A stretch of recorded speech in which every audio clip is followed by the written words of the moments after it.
Assalamualaikum warahmatullahi wabarakatuh. Perkenalkan nama saya Hanifa Zakiyah dengan NIM 231913123 dari kelompok 1 Perancangan Teknik Industri. Pada kesempatan kali ini, saya akan menjelaskan terkait modul-modul yang dipelajari selama praktikum perancangan teknik industri. Modul 1 berjudul Perencanaan Proses. Capaian pembelajaran dari modul ini adalah mampu menyusun rencana proses produksi dari produk yang dibuat menggunakan metode dan teknik yang sesuai. Pertama yaitu struktur produk. Suatu produk merupakan hierarki yang menunjukkan hubungan antara produk dan komponen penyusunnya, mulai dari produk akhir pada level 0 hingga komponen pada level berikutnya. Dan pada gambar ini merupakan contoh dari struktur produk CLTA, di mana terdapat 4 level, di mana level 0 adalah CLTA sendiri sebagai produk akhir, dan level 1 merupakan komponen penyusun dari CLTA, begitu juga seterusnya sampai ke level 3. Selanjutnya, Artlist adalah daftar komponen penyusun produk yang memuat informasi seperti nama, jumlah, kategori, dan material sebagai pedoman dalam produksi. Pada gambar ini merupakan contoh dari part list untuk produk CLTA, di mana terdapat 26 jenis komponen dengan jumlah total adalah 149 dengan kategori item dan manufacturing item. Assembly chart merupakan diagram yang menunjukkan urutan proses perakitan komponen menjadi subassembly hingga produk akhir. Dapat dilihat pada assembly chart itu menggunakan lingkaran dengan kode seperti S2A1, di mana S itu merupakan subassembly. Jadi S21 artinya subassembly pertama pada level kedua. Gambar teknik merupakan bahasa visual dalam rekayasa digunakan untuk menyampaikan informasi teknis produk atau komponen secara jelas pada terstandar. Nah, pada contoh ini merupakan gambar teknik dari plat nama. Range merupakan dokumen yang memuat urutan proses produksi satu komponen secara rinci dan digunakan untuk menentukan kebutuhan mesin serta jumlah part yang harus disediakan. Dapat dilihat pada gambar, ini merupakan contoh routing sheet manufaktur untuk CLTA, di mana terdapat kolom nomor komponen yang sesuai dengan part list, nama komponen, nomor operasi yang sesuai dengan OPC, lalu deskripsi, workstation atau stasiun kerja, mesin atau alat yang digunakan, persentase scrap, waktu setup, waktu proses, dan waktu total. OPC sendiri yaitu satu diagram yang menggambarkan langkah-langkah proses yang dialami oleh bahan baku mengenai urutan-urutan operasi dan pemeriksaan sejak awal sampai menjadi produk. Lihat pada layar, ini merupakan contoh OPC untuk CLTA, di mana di OPC sendiri menggunakan beberapa simbol, seperti simbol lingkaran yang berguna untuk operasi, simbol persegi yang untuk inspeksi, sedangkan simbol segitiga terbalik untuk storage. Baik, selanjutnya adalah modul 2 yang berjudul Perancangan Stasiun Kerja. Capaian pembelajaran untuk modul ini adalah mampu merancang stasiun kerja dengan menerapkan prinsip studi gerakan dan ergonomi. Stasiun kerja awal merupakan lokasi tempat berlangsungnya aktivitas produksi untuk mengolah bahan baku menjadi produk yang memiliki nilai tambah. Dapat dilihat pada gambar, ini merupakan contoh stasiun kerja awal dari SK pembuatan pola, di mana terdapat area perakitan, triplex, spinner, penggaris, dan meja. Elemen gerakan merupakan analisa yang dilakukan terhadap beberapa gerakan bagian tubuh pekerja dalam menyelesaikan pekerjaannya. Nah, untuk teknik yang digunakan adalah terbalik, di mana terbalik itu terbagi menjadi dua, itu terbalik efektif dan terbalik tidak efektif. Ini merupakan contoh elemen gerakan untuk perakitan kepala. Selanjutnya adalah peta tangan kiri dan tangan kanan. Peta kaki merupakan peta yang menggambarkan semua gerakan saat bekerja dan waktu menanggal yang dilakukan oleh tangan kiri dan tangan kanan. Dapat dilihat pada gambar ini merupakan contoh peta tangan kiri dan tangan kanan untuk merakit kepala CLTA. Stasiun kerja baru merupakan rancangan tata letak tempat kerja untuk memperbaiki stasiun kerja lama yang telah mempertimbangkan faktor ergonomi dan antropometri. Nah, layar ini merupakan contoh SK baru untuk pembuatan pola, di mana mejanya sendiri sudah sesuai dengan faktor ergonomi dan antropometri. Selanjutnya adalah perbaikan peta tangan kiri dan tangan kanan, di mana peta ini merupakan peta yang dibuat setelah dilakukan analisis dan perbaikan terhadap peta sekarang. Nah, elemen gerakan yang dihilangkan atau dapat dikurangi yaitu select dan delay. Selanjutnya yaitu performansi stasiun kerja lama dan stasiun kerja baru, di mana performansi sendiri adalah suatu hasil kerja yang dicapai dalam melaksanakan tugas-tugas yang dibebankan, sehingga dapat disimpulkan bahwa SK baru lebih efisien dibandingkan dengan SK awal. Selanjutnya adalah modul 3 menjadi pembahasan sistem kerja, di mana capaian pembelajaran untuk modul ini yaitu mampu membuat sistem kerja baku. Pertama adalah precedence diagram. Precedence diagram merupakan diagram yang menggambarkan suatu urutan pekerjaan keseluruhan operasi pekerjaan dan ketergantungan masing-masing operasi pekerjaan tersebut, di mana terdapat dua istilah, yaitu predecessor dan suksesor. Predecessor merupakan aktivitas yang mendahului aktivitas yang bersangkutan, sedangkan suksesor adalah aktivitas yang terjadi setelah aktivitas predecessor selesai. Dapat dilihat pada gambar, ini merupakan contoh precedence diagram untuk CLTA, di mana jenis precedence diagram yang digunakan adalah jenis AON. Kurva belajar merupakan representasi grafis antara waktu yang diperlukan untuk menyelesaikan satu tugas dan jumlah unit yang diselesaikan secara kumulatif. Terdapat beberapa jenis kurva belajar seperti model Wright, model Stanford B, regresi eksponensial, regresi polinomial, kurva belajar negatif, dan kurva belajar positif. Dapat dilihat pada gambar ini merupakan contoh kurva belajar perakitan-rakitan fork, di mana terjadi kenaikan dan penurunan terhadap beberapa percobaan. Uji kecukupan data merupakan suatu pengujian yang digunakan untuk mengecek apakah jumlah data yang dikumpulkan mencukupi untuk perhitungan waktu baku dan mewakili kondisi sebenarnya. Untuk rumusnya dapat dilihat pada layar. Uji keseragaman data merupakan suatu pengujian yang digunakan untuk mengetahui data hasil pengamatan berada dalam jangkauan batas kontrol atas dan batas kontrol bawah. Dapat dilihat pada layar untuk rumus-rumus yang digunakan untuk uji keseragaman data. Selanjutnya adalah pembakuan waktu. Pembakuan waktu merupakan proses menentukan waktu baku yang diperlukan oleh pekerja dengan kemampuan dan kondisi kerja normal, serta kecepatan kerja wajar untuk menyelesaikan suatu pekerjaan. Bagian pertama adalah waktu siklus. Waktu siklus merupakan waktu yang dibutuhkan untuk menyelesaikan satu unit produk dalam sebuah proses produksi. Rumus yang digunakan adalah sigma XI per N, di mana XI merupakan data pengamatan KI dan N merupakan jumlah sampel. Bagian kedua adalah waktu normal. Waktu normal merupakan waktu yang dibutuhkan oleh seorang operator dengan tingkat kecepatan kerja normal untuk menyelesaikan suatu elemen tugas atau pekerjaan. Di mana rumusnya sendiri adalah waktu siklus dikali dengan faktor penyesuaian. Untuk faktor penyesuaian terdapat tiga metode yang digunakan, yaitu metode Skumart dengan rumus P adalah nilai penyesuaian per 60 atau penyesuaian normal, lalu ada Westinghouse dengan nilai P sama dengan 1 ditambah data penyesuaian, dan metode objektif dengan rumus P merupakan P1 dikali P2, dan P2 sendiri adalah 1 ditambah nilai tabel per 100. Bagian terakhir yaitu waktu baku. Waktu baku merupakan waktu yang dibutuhkan oleh seseorang pekerja yang memiliki tingkat kemampuan rata-rata bekerja pada tingkat kecepatan wajar dalam kondisi kerja normal untuk menyelesaikan suatu pekerjaan. Rumusnya sendiri adalah waktu normal dikali dengan 1 ditambah allowance, di mana allowance yang digunakan adalah sikap kerja, gerakan kerja, kelelahan mata, keadaan temperatur, keadaan atmosfer, keadaan lingkungan yang baik, kelonggaran untuk kebutuhan pribadi, dan hambatan yang tak terhindarkan. Selanjutnya adalah modul 4 yang berjudul estimasi biaya produksi. Yang pertama adalah komponen biaya produksi. Komponen biaya merupakan unsur yang membentuk total pengeluaran dalam kegiatan operasional atau proses produksi perusahaan. Selanjutnya adalah identifikasi biaya. Identifikasi biaya merupakan proses untuk mengenali dan menentukan jenis-jenis biaya yang timbul dalam suatu kegiatan operasional atau produksi. Perhitungan dan pengelolaan pemberian upah merupakan proses penentuan besarnya kompensasi yang diterima oleh karyawan atas pekerjaan yang telah dilakukan sesuai dengan waktu, hasil, atau prestasi kerja. Di mana terdapat 4 metode digunakan untuk pengelolaan pemberian upah. Yang pertama adalah metode Riki sederhana. Metode ini merupakan metode pengupahan paling sederhana dan kurang akurat. Yang kedua adalah metode klasifikasi. Metode ini menghitung upah berdasarkan pendidikan, pengalaman, keahlian, dan tanggung jawab. Yang ketiga adalah perbandingan faktor. Metode ini menghitung upah berdasarkan perbandingan faktor keterampilan, usaha, tanggung jawab, dan kondisi kerja. Yang terakhir adalah metode sistem angka, di mana metode ini menetapkan faktor penilaian yang diberi bobot sebagai dasar penentuan upah. Klasifikasi biaya adalah proses pengelompokan biaya secara sistematis atas keseluruhan biaya yang ada dalam kategori-kategori tertentu. Di mana klasifikasi pertama yaitu biaya bahan baku langsung, yaitu biaya yang digunakan untuk membeli bahan baku yang secara langsung melekat pada produk. Yang kedua adalah biaya bahan baku tidak langsung.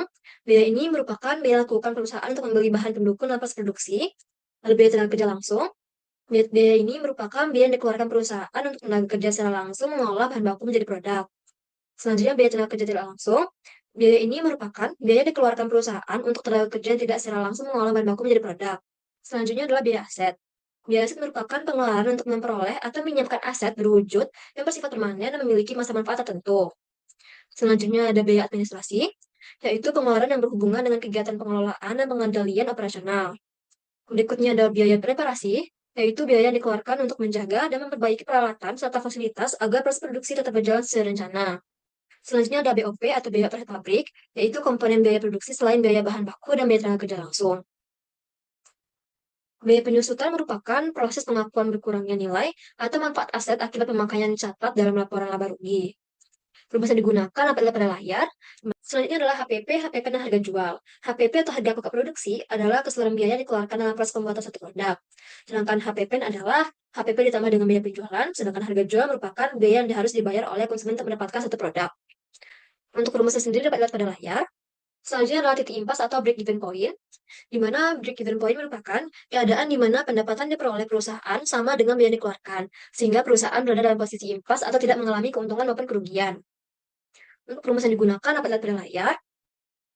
Dan gambar ini merupakan contoh BMP untuk CLTA, di mana BMP terjadi pada titik 875. Yang terakhir adalah laba rugi. Laba rugi adalah dokumen keuangan yang merangkum kinerja operasional perusahaan selama periode waktu tertentu. Profitabilitas perusahaan ditentukan dengan menghitung selisih antara total pendapatan dan total biaya. Selanjutnya adalah modul 5 yang berjudul peramalan produksi. Cara pembelajaran untuk modul ini yaitu mampu melakukan peramalan produksi menggunakan metode yang tepat. Langkah pertama yang dilakukan adalah melakukan agregasi permintaan. Agregasi adalah proses penggabungan data dari berbagai sumber atau unit menjadi satu kesatuan data yang utuh.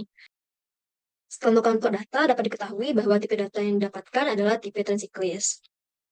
Selanjutnya dilakukan peramalan permintaan, di mana peramalan permintaan merupakan satu proses untuk memperkirakan tingkat permintaan produk yang diharapkan akan terrealisasi di masa depan dengan menggunakan nilai pengujian di masa lalu.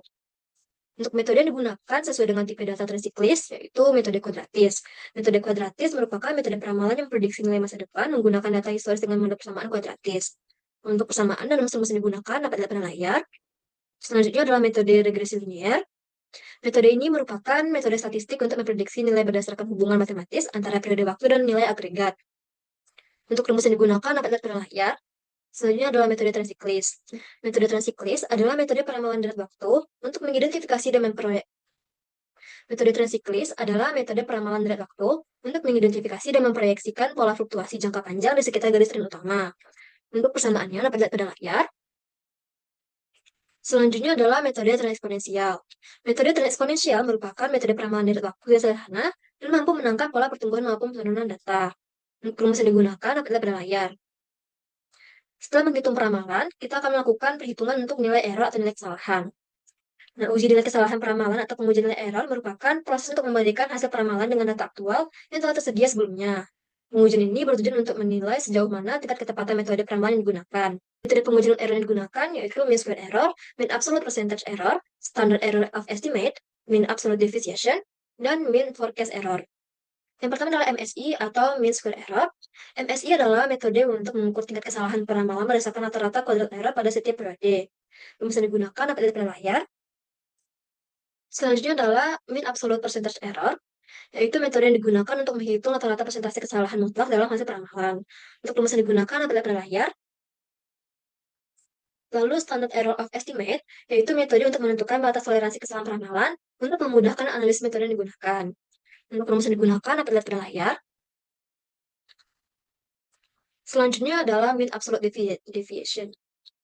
Selanjutnya adalah mean absolute deviation, di mana metode ini digunakan untuk menghitung rata-rata selisih kesalahan peramalan tanpa memperhatikan arah kesalahannya. Yang terakhir adalah mean forecast error. Mean forecast error merupakan metode untuk menilai apakah hasil peramalan cenderung terlalu tinggi atau terlalu rendah dibandingkan nilai aktual. Rumus yang digunakan dapat dilihat pada layar. Selanjutnya adalah modul 6 yang berjudul perencanaan produksi. Untuk capaian pembelajaran modul ini yaitu mampu membuat rencana produksi berdasarkan data dari hasil peramalan permintaan. Pertama adalah perencanaan agregat. Perencanaan agregat merupakan strategi penetapan jumlah produksi, inventory, dan tenaga kerja, di mana manajemen operasi berupaya merancang strategi pemenuhan permintaan dengan efisiensi maksimal. Metode yang digunakan yaitu level strategi, chess strategi, dan mix strategi. Untuk level strategi merupakan perencanaan agregat dengan output, jumlah produksi, serta tenaga kerja stabil sepanjang periode perencanaan.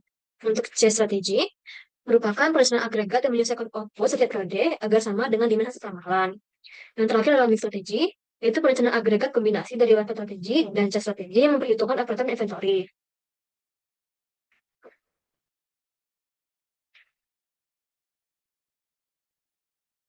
Selanjutnya adalah merancang MPS atau Master Production Schedule. MPS adalah rencana produksi untuk menentukan rencana produksi setiap jenis produk, mencakup kapan produk harus tersedia dan jumlah yang produksi pada setiap periode. Untuk rumus yang digunakan pada layar. Selanjutnya melakukan perhitungan untuk RCCP atau Rough Capacity Planning, di mana RCCP merupakan metode untuk menghitung estimasi awal atau pasar mengenai kebutuhan kapasitas yang kemudian dibandingkan dengan kapasitas yang tersedia. Metode yang digunakan yaitu metode CPOF dan metode bola. Untuk metode CPOF merupakan metode perencanaan kapasitas yang menggunakan proporsi historis setiap stasiun kerja. Sedangkan metode bola yaitu metode yang menghitung kebutuhan tenaga kerja untuk menghasilkan sejumlah unit produk dalam periode tertentu. Selanjutnya lakukan perhitungan MRP atau Material Requirement Planning. MRP merupakan pendekatan untuk merencanakan kebutuhan material serta menjauhkan pemesanan persediaan, sehingga seluruh komponen yang dibutuhkan dalam proses produksi tersedia pada waktu yang tepat. Langkah-langkah MRP sendiri ada 4 langkah, yaitu pertama adalah netting, yang kedua loading, yang ketiga offsetting, yang keempat adalah exploding. Yang pertama adalah netting. Netting merupakan proses penentuan kebutuhan bersih. Data yang digunakan adalah gross requirement, schedule receipt, project on hand, dan net requirement. Untuk rumus yang digunakan dapat dilihat pada layar. Tahap kedua adalah loading. di mana loading merupakan proses menentukan jumlah unit yang perlu dipesan dalam satu kali pemesanan agar target produksi terpenuhi. Yang ketiga adalah offsetting, di mana offsetting terletak pada plan order list, yaitu proses penentuan waktu pemesanan yang menyesuaikan lead time. Dan terakhir adalah exploding, yaitu proses menghitung kebutuhan kotor komponen yang berada pada level lebih rendah dalam suatu produk. Nah, terdapat beberapa metode digunakan untuk perhitungan loading. Yang pertama adalah FOQ atau Fixed Order Quantity. Metode FOQ merupakan metode loading dengan jumlah pemesanan yang tetap akibat keterbatasan akan fasilitas. Selanjutnya adalah EOQ atau Economic Order Quantity, di mana metode ini merupakan metode loading dengan tujuan menekan total biaya peserta seminimal mungkin dan yang bisa digunakan dapat pada layar. Selanjutnya adalah metode POQ atau Period Order Quantity. POQ merupakan metode loading berdasarkan interval waktu pemesanan tetap. Untuk rumus yang digunakan dapat pada layar. Selanjutnya adalah metode LTC atau List Total Cost. Metode ini dilakukan dengan membandingkan biaya simpan dan biaya pesan. Selanjutnya adalah LUC atau List Unit Cost. Metode ini dilakukan berdasarkan lot yang memberikan biaya satuan periode terkecil. Lalu ada Economic Part Period, yaitu metode loading yang menyeimbangkan biaya pesanan simpan dengan N dengan menggunakan kumulatif part period pada jumlah pembelian. Rumus yang digunakan dapat pada layar. Lalu ada algoritma Wagner-Wittin, di mana metode ini adalah metode loading untuk permintaan yang bersifat dinamis menggunakan pendekatan programma linear. Untuk rumus yang digunakan dapat pada layar. Selanjutnya adalah part period balancing. Metode ini merupakan metode loading untuk memvalidasi APT dengan mekanisme penyesuaian, yaitu look ahead dan look back. Selanjutnya adalah FPR atau Fixed Period Requirement, di mana metode ini merupakan metode loading di mana jumlah pemesanan disesuaikan dengan kebutuhan periode tersebut. Untuk rumus yang digunakan dapat pada layar. Metode yang terakhir yaitu metode Silverman Heuristic, di mana metode ini merupakan metode loading dengan menentukan ukuran lot pemesanan yang optimal. Tahap selanjutnya adalah melakukan perhitungan untuk CRP, atau Capacity Requirement Planning. CRP merupakan proses penentuan jumlah tenaga kerja dan mesin yang dibutuhkan untuk menyelesaikan kegiatan produksi yang telah dijadwalkan. Untuk rumusnya dapat pada layar. Langkah terakhir yaitu scheduling, di mana scheduling adalah kegiatan untuk mengalokasikan sumber daya mesin dan tenaga kerja. Untuk grafik scheduling terlihat pada layar. Selanjutnya adalah modul terakhir yaitu modul 7 yang berjudul perancangan lintasan perakitan. Untuk capai pembelajaran dari modul ini yaitu mampu merancang lini perakitan produk. Kriteria lintasan perakitan merupakan indikator untuk menilai apakah suatu lini perakitan bekerja secara efektif, efisien, dan seimbang. Untuk kriteria lintasan yang digunakan yaitu land efficiency, balance delay, dan smoothness index. Untuk rumus yang digunakan dapat dilihat di layar. Selanjutnya adalah batasan lintasan perakitan. Batasan lintasan perakitan merupakan kondisi yang harus dipenuhi dalam proses perancangan lintasan perakitan, di mana batasan yang digunakan yaitu nilai cycle time lebih besar daripada nilai waktu proses dan lebih kecil daripada jumlah dari keseluruhan nilai waktu proses. Selanjutnya yaitu jumlah stasiun kerja penempatan elemen kerja lebih besar atau sama dengan jumlah stasiun kerja minimum. Selanjutnya adalah target lintasan perakitan. Target lintasan perakitan merupakan tujuan yang ingin dicapai dalam satu lini perakitan. Untuk target yang digunakan yaitu kapasitas produksi memenuhi demand, beban kerja di setiap stasiun kerja merata, mengurangi idle time, dan efisiensi mendekati 100%, balance delay dan smoothness index mendekati 0. Selanjutnya adalah penentuan SK. Penentuan SK memastikan bahwa setiap SK mampu menampung beban kerja tanpa melampaui waktu siklus, sehingga idle time dapat diperkecil. Rumus yang digunakan dapat dilihat pada layar.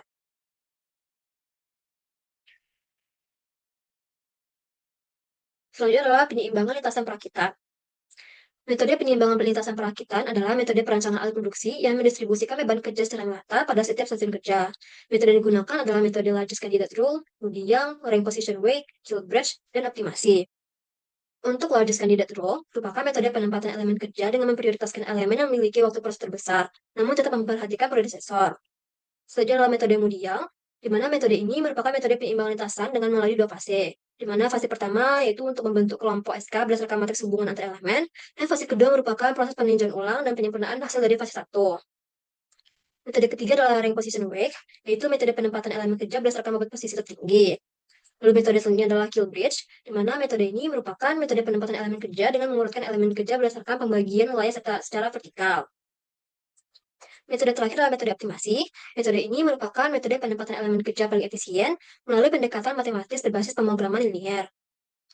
Tahap terakhir adalah menghitung kapasitas produksi. Kapasitas produksi adalah output tertinggi yang mampu dihasilkan perusahaan berdasarkan kondisi operasional yang berlaku.